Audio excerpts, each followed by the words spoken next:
Ayan, ipiprepare ko muna yung palaman. Meron ako ditong kamatis. Hilaw na kamatis ang ginamit ko. Ilalagay ko na rin dito itong sibuyas, bawang, luya at sili.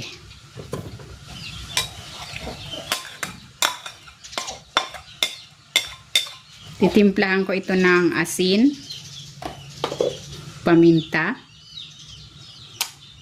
at ng konting seasoning. Haluin ko muna. Kung hindi ka pa nakapag-subscribe sa aking channel, please subscribe at i-click mo na rin ang notification bell para lagi kang updated sa aking latest recipes. Ayan, okay na ito. Next, titimplahan ko naman itong boneless bangus. Maglalagay ako ng asin,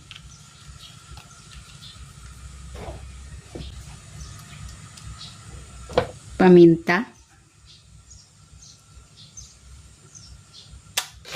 at maglalagay ako ng konting patis, pampalasa. Pwede kayo maglagay ng mga pampalasa of your choice. Haluin ko lang para ma-distribute ng maigi yung panimpla.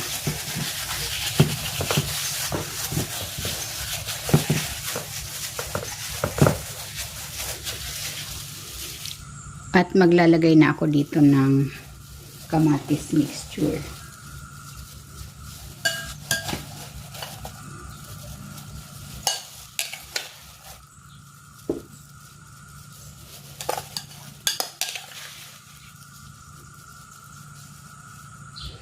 And then, itatali ko ito.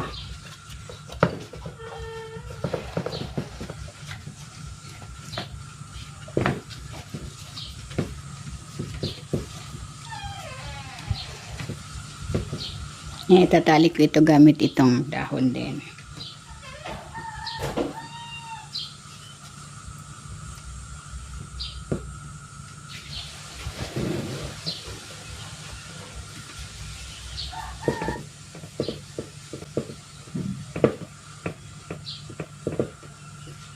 Ayan, okay na ito. Pwede ko na itong i-steam.